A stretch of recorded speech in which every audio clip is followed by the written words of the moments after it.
एक महिन्यामध्ये आमच्या शिष्टमंडळाला किंवा देशमुख टिंब्याला एकही इन्क्वायरी मध्ये घेतलं नाही। मला आरोपी पकडायच्या अगोदर असा फोटो दाखवतोय म्हणजे मला आधी धमकी दाखवतोय का तू पण घ्यायचा विषय झाला। एक महिन्यामध्ये आमच्या शिष्टमंडळाला किंवा देशमुख टिंब्याला एकही इन्क्वायरी मध्ये घेतलं नाही। सीआयडीचं पहिलं काम काय आहे, जी घटना घडली त्या दिवशी कुटुंबाकडे येतात। काय डाऊट आहे तुम्हाला? बरोबर, तुम्हाला कोणाचे फोन आलते का?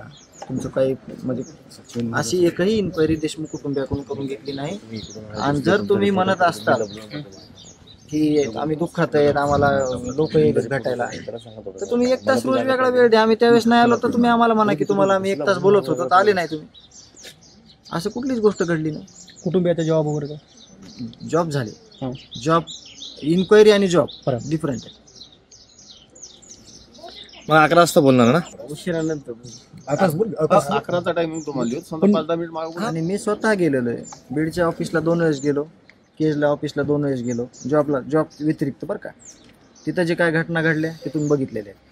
मला आरोपी पकडायच्या अगोदर असा फोटो दाखवतोय म्हणजे मला आधी धमकी दाखवतोय का तू पण घ्यायचा विषय झाला। काय केलं होतं तुम्हाला? आरोपीचा फोटो दाखवला सुदर्शन घुलेचा, बालाजी तांदळे, त्याच्यावर काही इन्क्वायरी केली सीआयडीने किंवा पोलीस स्टेशन? लेखी अर्ज आहे, तुम्ही उपलब्ध होईल तुम्हाला गोविंद, त्यांना द्या तुम्ही सगळ्यांना। हे म्हणजे मला काहीच इन्क्वायरी करायची नाही किंवा सुदर्शन घुलेचा फोटो दाखवला अटक व्हायच्या अगोदर, कसा दिसतोय आता तो, मला करायचंय काय? कुणाचं नाव तरी घेतलंय का? माझ्या भावाचे हत्यारे जेवढे तेवढ्याला फाशी झाली पाहिजे ही माझी प्रमुख मागणी आहे। आम्ही राजकीय बोललो नाहीत, आम्ही इतरत्र कुठलंही बरगळलो नाहीत।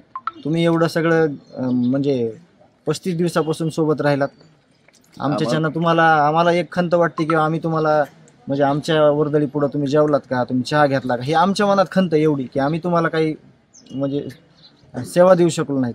आणि आम्ही इतकं करून जर आम्हाला जर ही शेवटला वेळ येत असेल, आम्ही आज म्हणतोय त्याच्यातला एकही गोष्ट खोटी नाही। माझ्या कुठल्याही शिष्टमंडळाला त्यांनी तुम्ही आरोपीचे लोक नेल्यावर आरोपीच्या बाजूने ते बोलणार आहेत का पीडिताच्या बाजूने बोलणार आहेत? गोविंद भाऊ कुणाच्या बाजूने बोलणार आहेत? आम्हाला ह्याच्यात कसल्या राजकीय नाही, आमचं राजकारण आम्ही गरीब माणसं प्रकारचा नाही। बाहेर जरी शून्य तरी आम्हाला फक्त जातीवाद नाही किंवा राजकारण नाही किंवा कुठली, आमचं टार्गेट तेवढं गुन्हेगाराचं आहे। बाकीचा समाज कोणता आहे नाही, आमच्या बरोबर तो पण समाज आहे। आम्हाला त्यांचे फोन येतात, बोलतात, सगळ्या गोष्टी होतात। 500 लोक येऊन गेले असते सगळं, परळी तालुक्यातले 1000 लोक येऊन गेले असतील इथं, फक्त आमचा सगळ्या जाती धर्माचे। आम्ही संतोष देशमुख कुटुंबीय किंवा गाव कुठल्याही राजकारणाला थारा देत नाही, कुठल्याही जातीवादाला थारा देत नाही। आम्ही वेळोवेळी स्पष्ट केलेलं आहे।